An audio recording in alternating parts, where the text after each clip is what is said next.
This podcast is brought to you by Free Buddhist Audio, the Dharma for your life.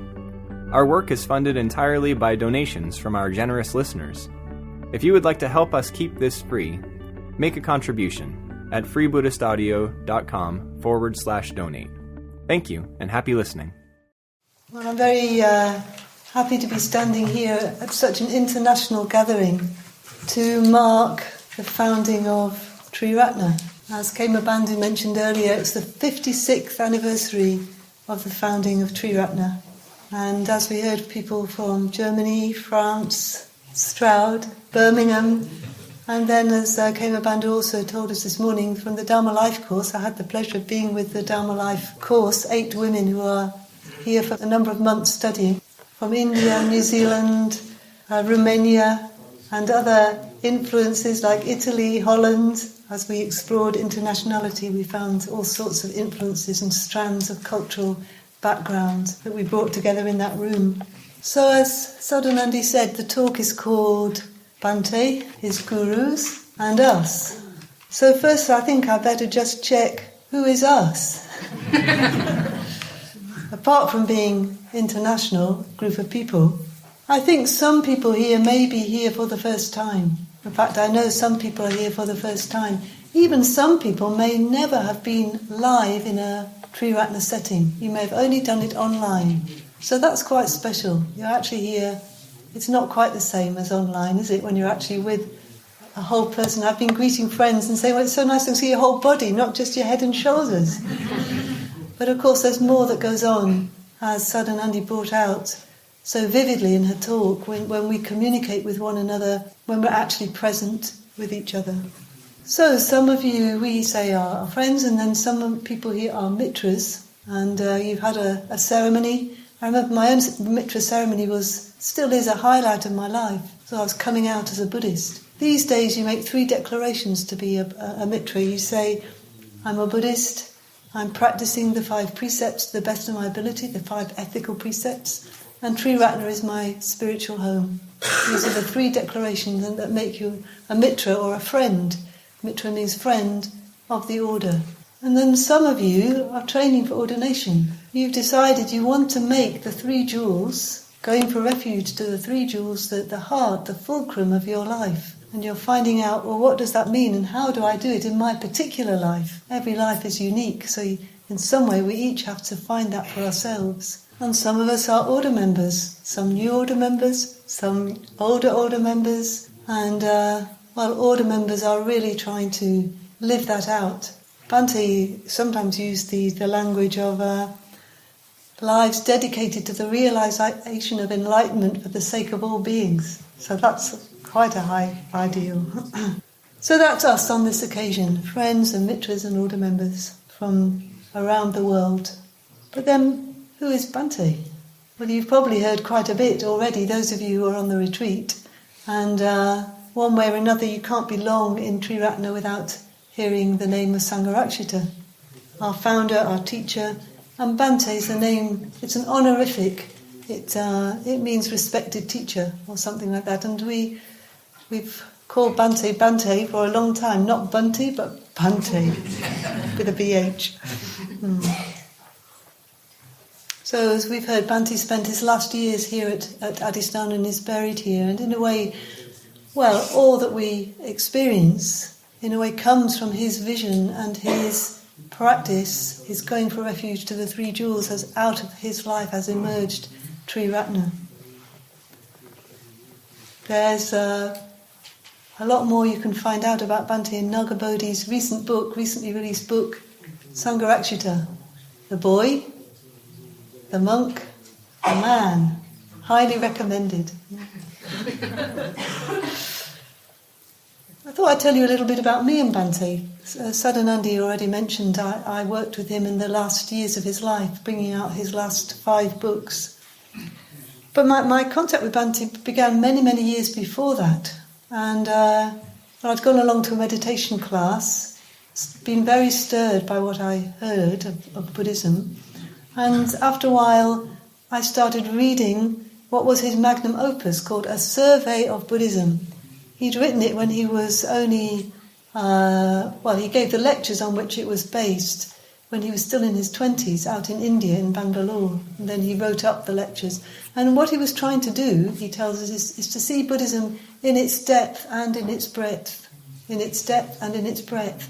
And the whole of Buddhism, which was quite an unusual thing in those days. Usually people would identify with Southeast Asian Theravadan Buddhism or Tibetan Buddhism or Zen Buddhism.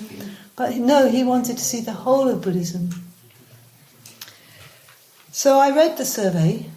When my little daughter was at nursery, I'd scurry up, sit down and took notes. It took me a year to go through it. And I had a very interesting experience. I felt I was coming in touch with something I didn't know existed before then, and it was something vast. It was something as if whatever Bhante was in touch with communicated itself through those words, through those ideas, through those concepts, and through the poetry, which he often, as if he had no other way to communicate than actually reciting, well, he couldn't recite, but writing poetry in his book. And all this communicated something to me. As I say, I didn't know it existed, like someone had opened some vast sort of heaven beyond whatever I'd known. Because this was my experience at reading the survey, when I met him, I had a little shock. When I actually met him, it was at the Manchester Buddhist Centre. And I remember being upstairs. I was about to run downstairs, and he'd just come out of the shrine room. He'd been doing a Kalyana Mitra ceremony. And he came out of the shrine room, and I had a shock. I thought, oh, he's just an ordinary size. Of course, rationally I knew, of course he must be, but somehow my experience was of something vast that stood, as it were, even beyond him, you might say. Well, the time came, so I was getting more involved in Triratna. In those days we all got to know Bhante or made a personal connection with him. So I went down to Padmaloka, where he was living, the men's retreat centre in Norfolk, and was ready to have my very first sort of interview with Bhante. Whoa. So before I went, I asked Subhadra, who was one of the order members in the Manchester Buddhist Centre, well, you know, probably you take a present. What should I take him? I really didn't know. And he said, well, I noticed Bhante's got holes in his socks. You could take him some socks. So I got to Norwich. And Subhadra said, well, gentleman's socks. I don't know quite what he had in mind. But anyway, I went to a gentleman's shop. And the socks cost £5.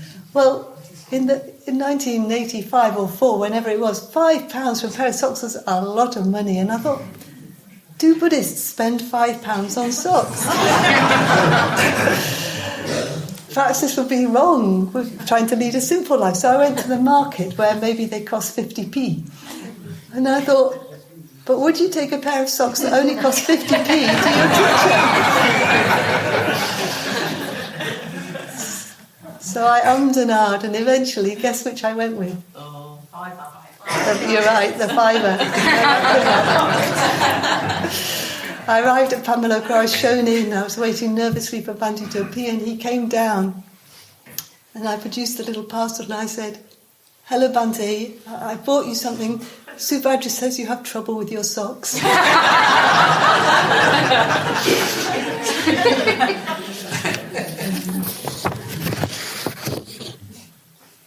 Over the years, I used to write to Bhante. I think this was quite common. We used to keep in touch with Bhante by writing to him.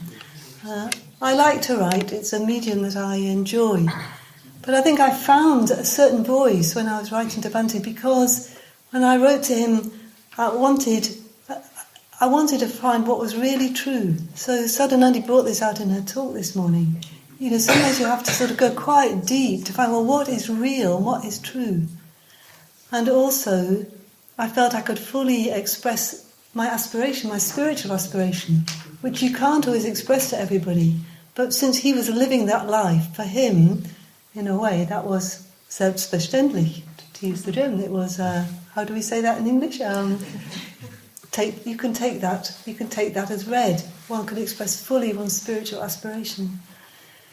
So over the years I'd write, and in due course sometimes he'd write back to me. So we built up a relationship at this point.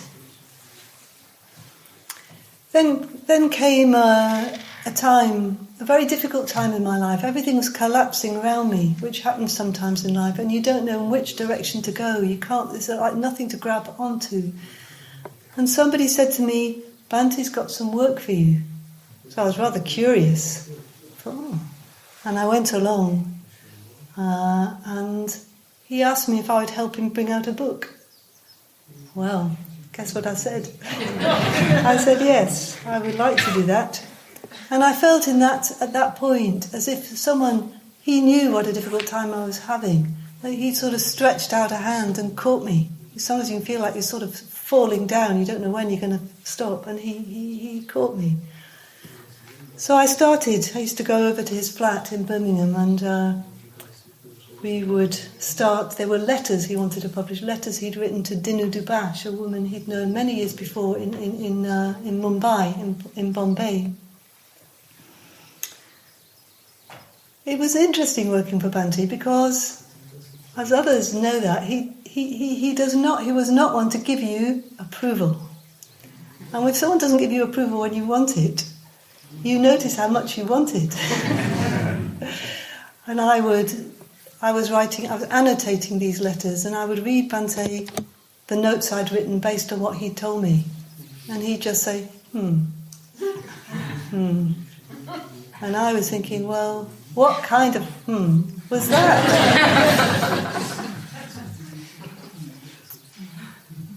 As time went on, I heard, at least through other people, he was satisfied, and then he asked me to write on another book, and we found a very good working relationship, and certainly for me it was a great highlight of my life to work with him in this way. I noticed qualities about him in our working relationship. He had a great respect for another person's creativity.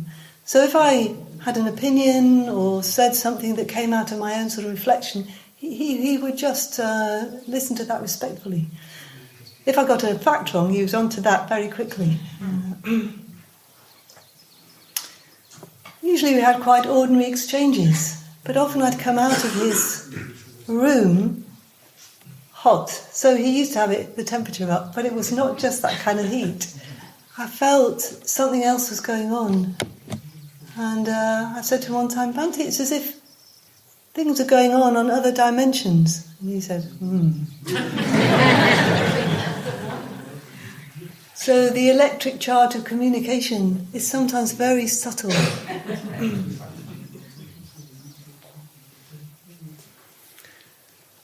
want to say a little bit more about Bhante before we go to his gurus.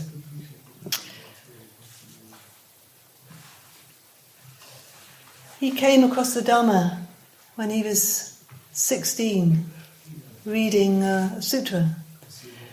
And he knew he was a Buddhist and always had been. Yeah. He wanted to fully commit himself. He wanted to be fully, completely committed as a Buddhist. And he identified that with becoming a Buddhist monk. And when he was 23, by then he was in India, he had the Shramanera or lower bhikkhu or monk ordination, and at 25 he had the higher bhikkhu ordination. He was ordained into the Theravadan order of monks, Southeast Asian Buddhism, that's the Theravadan order, but he never really identified solely with any one strand of Buddhism, and the Mahayana aspect of Buddhism, the Mahayana movement of Buddhism, he took fully seriously, and later he had the Bodhisattva ordination.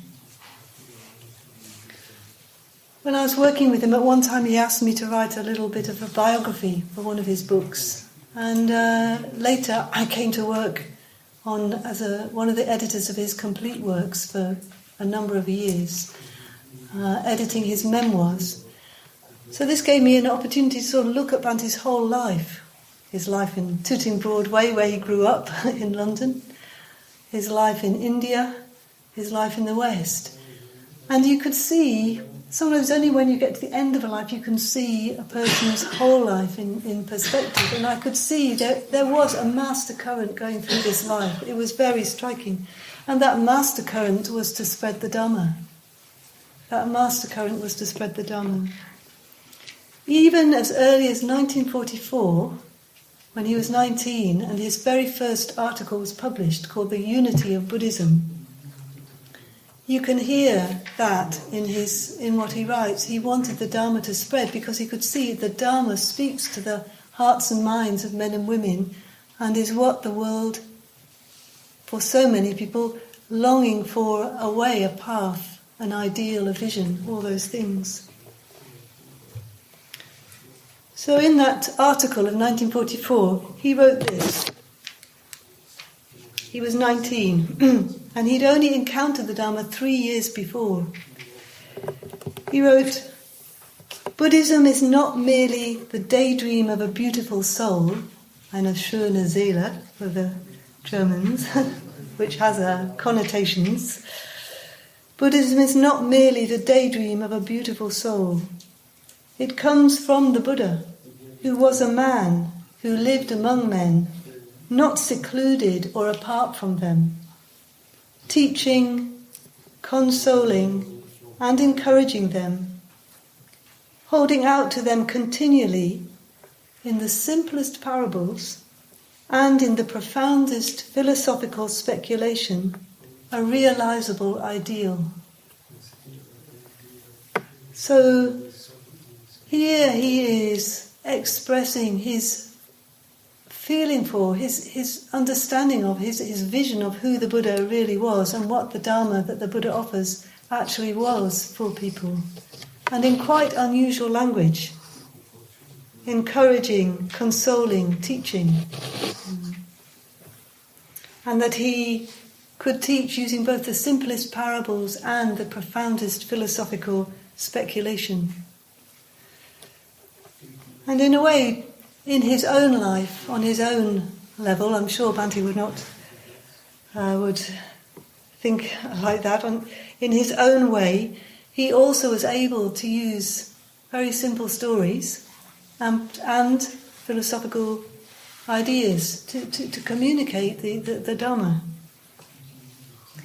And today, I think more than ever, with what's going on in the world today, we need something positive, we need a vision, we need ideals, we need ideas to give us leaven, give us meaning for our life, as Sadhanandi was reminding us.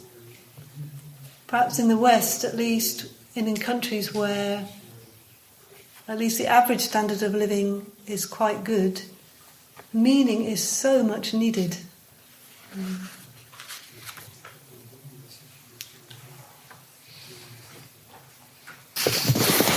So Bhante Sangharakshita had a confidence in the Buddha and his teaching and wanted more than anything to spread it in the world.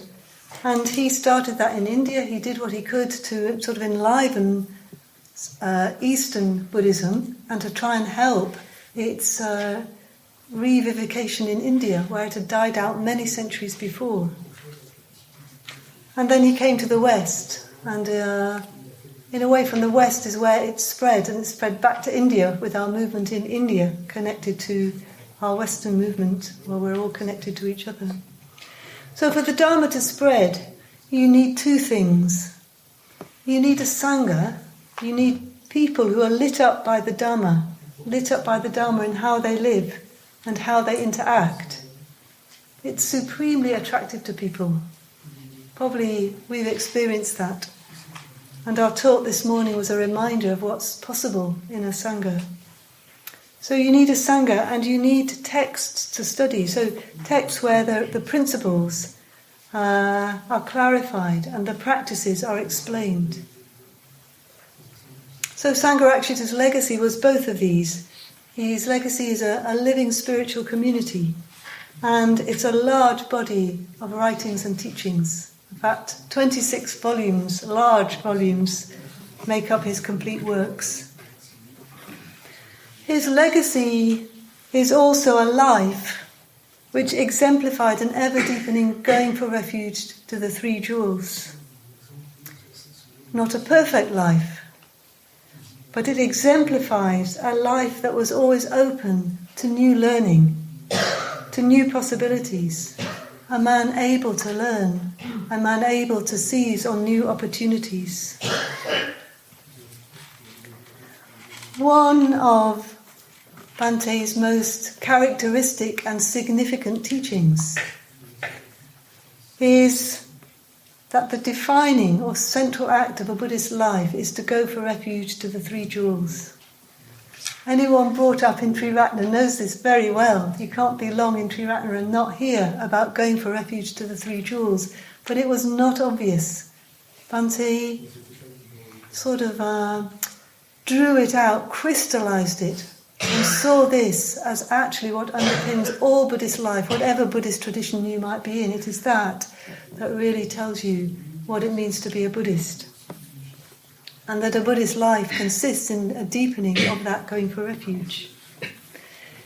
Bhante gave many lectures in his life, and he often talked about going for refuge to the three jewels. He didn't hesitate to sort of go over familiar ground and remind us and remind us and remind us. So I thought, well, maybe today also is not a bad thing to remind us again what it means to go for refuge to the Buddha, the Dharma and the Sangha. Well, when we speak of going for refuge to the Buddha, maybe it starts with our own intimations that there's something beyond, there's a reality beyond the senses. The Buddha was one who had fully realized whatever that is. Sometimes we say the Buddha was one who was free from all greed, hatred and delusion, and we are ones who are working to purify our minds of greed, hatred and delusion. Quite a big job. I did mention to someone earlier today when I went along to the Manchester Buddhist Centre first, I met someone who had told me they'd been meditating for a whole year. So I thought, oh, she must be nearly enlightened. Yeah. I had a lot to learn. The Buddha's mind is a mind of wisdom, compassion and energy.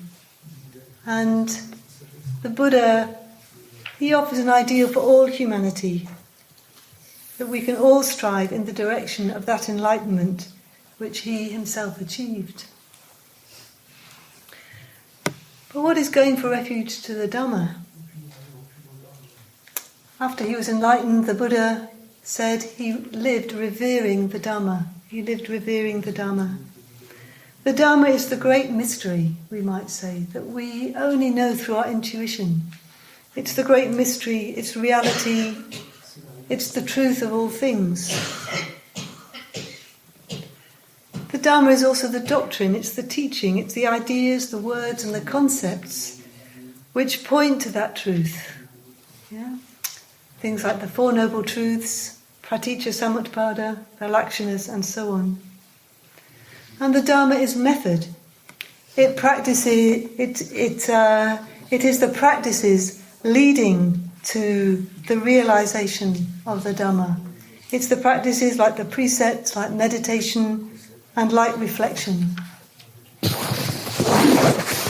So when we go for refuge to the Dhamma, we use those ideas, those concepts to help us orient ourselves. We use those practices to start to transform ourselves in the direction of enlightenment.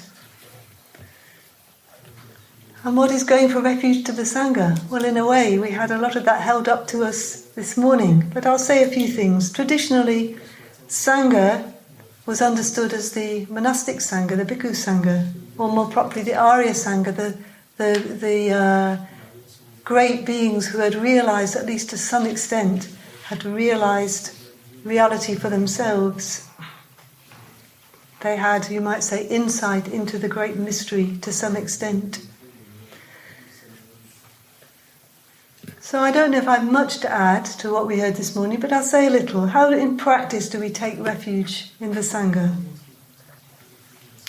When we come in contact with the Sangha, we probably feel the positivity of this group of people. We feel the friendliness, we feel the openness.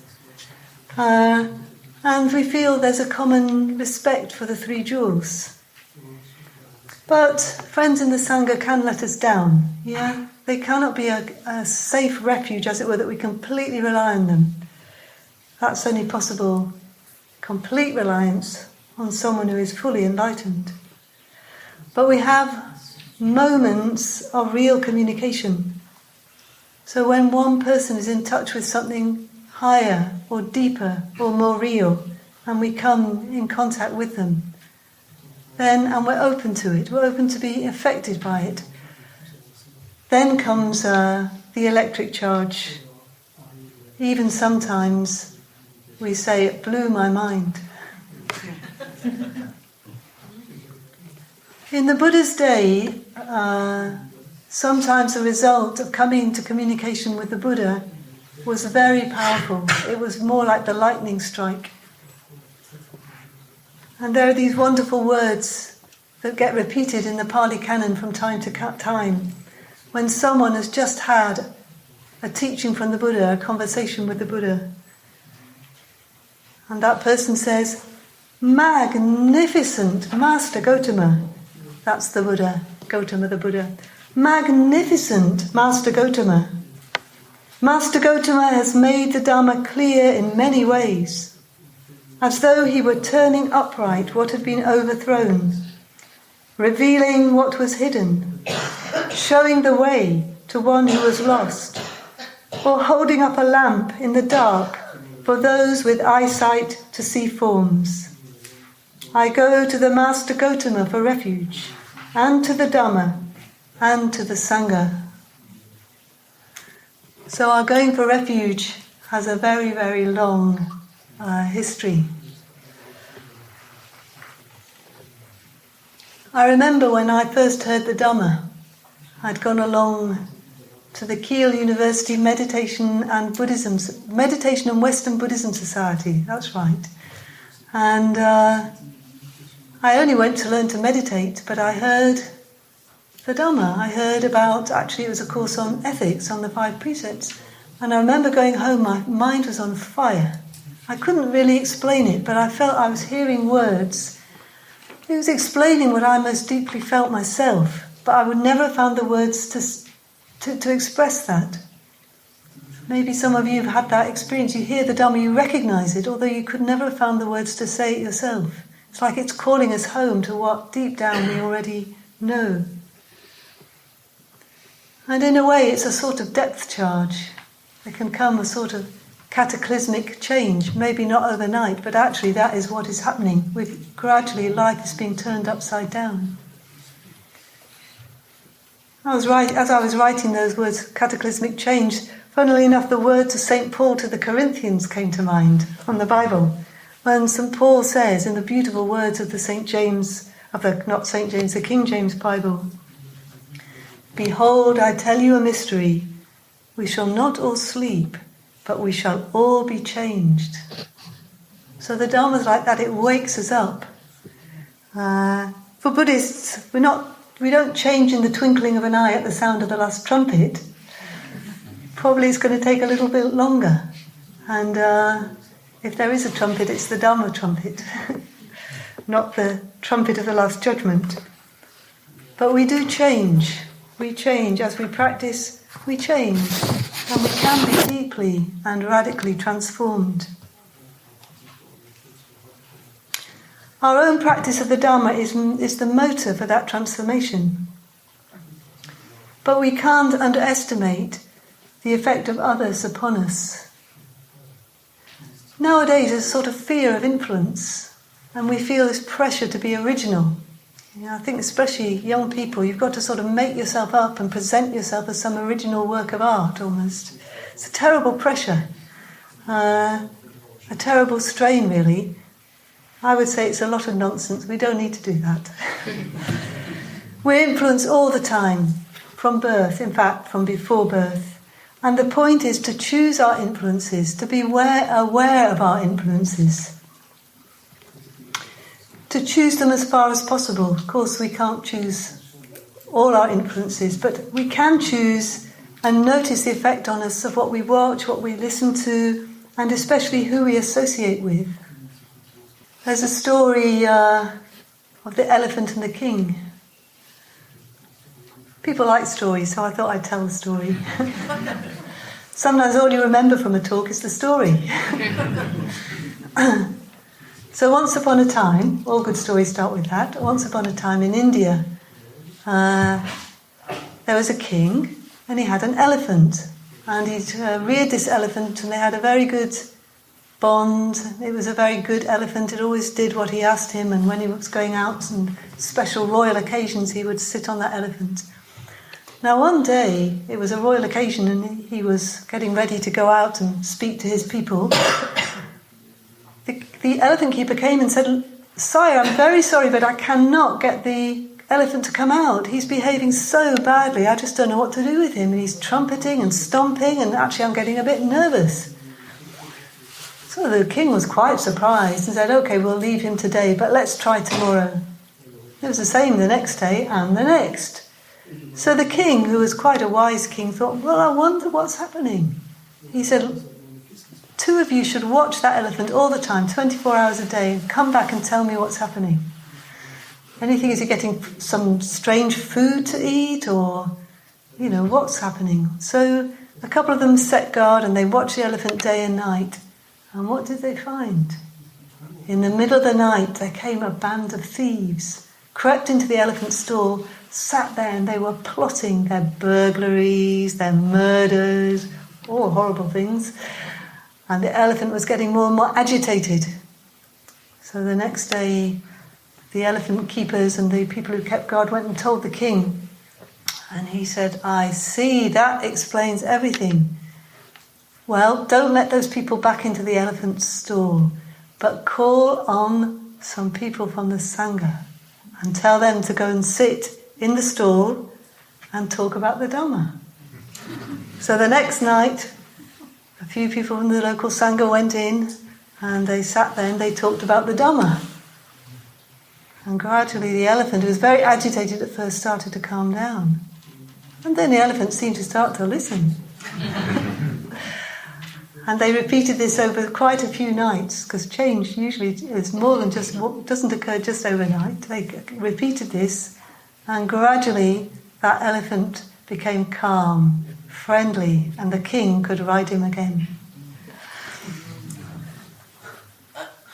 So, choose your associates.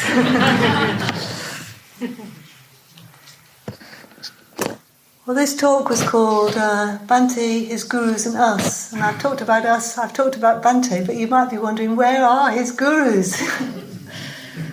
Well, some of you will have been over in Urgyen House, maybe today or another day. Maybe some of you had the pleasure and privilege of hearing Paramartha talk about the objects in Urgyen House. And one of those, I wonder how many people might have noticed.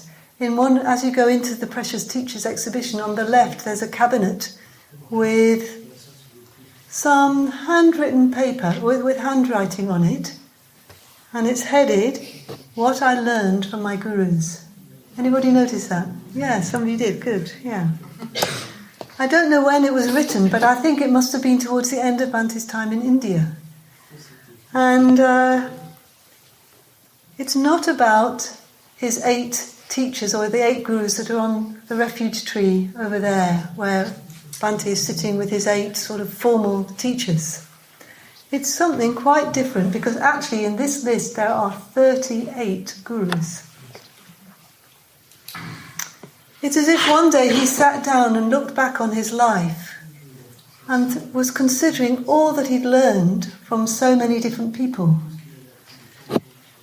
So I'll read you a little bit. It goes like this. From Brahmachari Kantaraj, I learned the happiness of serving others. From Mother Krishnabai, I learned the beauty of self-effacement in the service of the Guru. From the Venerable Jamyang Khyentse Rinpoche, I learned that my mind was pure from the beginning, and sometimes a little humorous. From Mrs. Pilger, who had been married 37 times at the last count, I learned that charm can work wonders.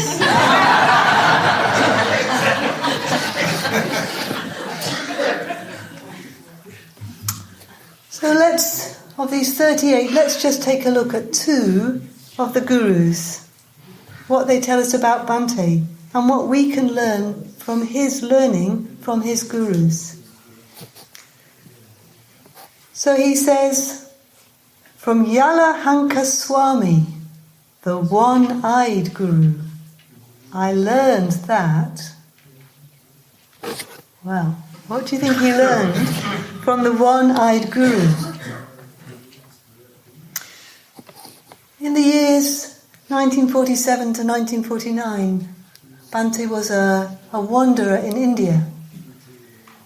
He gave away all his possessions, he donned a robe, and with a Bengali friend, Robin Banerjee, he walked through India. They travelled right down to the south, and then they started moving up north again. And he was very much looking for spiritual teachers, and in fact he was looking for spiritual community. So at this time there was almost no Buddhism in India. So it's almost no Buddhism in India, which is quite a thought. If you go back centuries and centuries, India was to a large extent a Buddhist country. It's a reminder to us, do not take anything for granted. So they were looking for teachers, and they visited various ones like Ram Das, like Ramana Maharshi, and they heard also of Yalahanka Swami. And he sounded rather exciting. One disciple talked about going to him for meditation instruction. Definitely not boring meditation, because when he opened his eyes there was a cobra in the room. And Yalahanka Swami said, meditate. And he was more afraid of Yalahanka Swami than of the cobra, so he meditated. Not a boring one. Eventually the two of them went to visit Yalahanka Swami, and people were sitting before him, sitting in a room waiting for him, and they waited, and they waited, they got hungry, he didn't appear, it got dark, he didn't appear. Eventually he appeared at 3 o'clock in the morning. And he bathed Bhante and his friend, Robin Banerjee, who was calling himself by then Satyapriya, who was called Satyapriya. So he was a rather eccentric or unusual person. He was said to be 600 years old. Oh. They met interesting people in those times in India. And he encouraged them to go off into the mountains and meditate. So they did this. Certain things happened, which I won't go into. But eventually he sent some of his disciples to them, to Bhante and his friend, to see how they were getting on. And he sent them with a rather curious message, as follows. To the English saint, convey from me 2,673 prostrations. As for that Bengali fellow who is with him, you can give him 2 or 3 prostrations if you like. So Bhante wrote, when we'd recovered from the shock,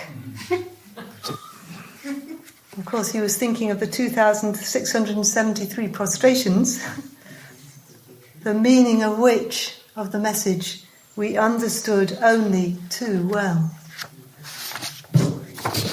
So what have we learned from Yalahanka Swami? From Yalahanka Swami, the one-eyed guru, I learned that humility is a form of egotism. Humility is a form of egotism. That's surprising, isn't it? Apparently this was his technique. If someone seemed very, very tried to be very, very humble, he would do what he did, send all these prostrations. And if someone seemed rather arrogant, he would do the opposite.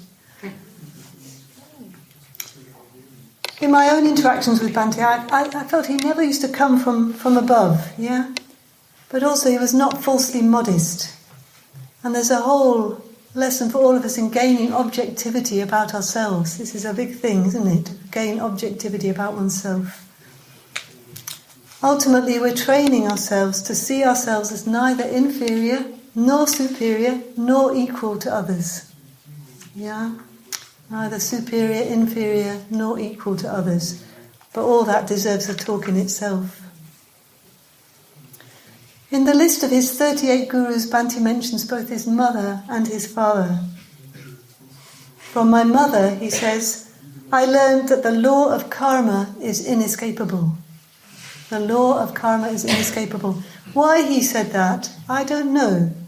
He saw his mother's life. She was married 3 times, for instance. Whether he saw there the law of karma, or whether it was what she taught him as a child. He learned that the law of karma is inescapable. A certain friend of mine once wrote to Dada Rinpoche. She was a teacher, and she's sitting right here.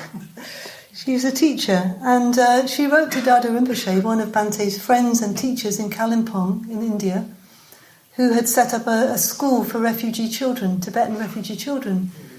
And as a teacher, she wondered what he would say, as a very, very experienced Dharma practitioner. What is the most important thing to teach children, she asked him. And he wrote back and he said, the most important thing to teach children is that actions have consequences. Actions have consequences. So in a way, Bante's mother taught him the law of karma is inescapable. In other words, actions have consequences. I wanted to conclude with just something to give you another angle on Bante. Through his life he wrote many poems. They're collected in volume 25 of the Complete Works. And towards the end of his life he wrote a poem called Family Reunion, about his father, his mother and his sister. And he wrote, I see them now in my dreams, he said. A mystic light about them gleams. They have become my muse's themes. My mother and I in an orchard strolled. Her looks were neither young nor old, and she was wearing a gown of gold. Apple blossom was overhead. Sunlight on the green grass was shed. At peace we walked, and no word was said. What have we learnt today about Bante, his gurus, and about ourselves? We've learnt something about Bante, I hope, how he founded Triratna 56 years ago, something about his teaching, the centrality of going for refuge as the defining act of a Buddhist life, something about his life, the master current, the wish to spread the Dhamma, something about him as a man, someone always willing to learn. And perhaps we'll go home and we too will make a list of our gurus and what we've learned from them. And maybe we will reconsider the influences that we allow into our lives. And if we do that, we have let this very day be one of our gurus. We hope you enjoyed this week's podcast. Please help us keep this free. Make a contribution at freebuddhistaudio.com/donate. And thank you.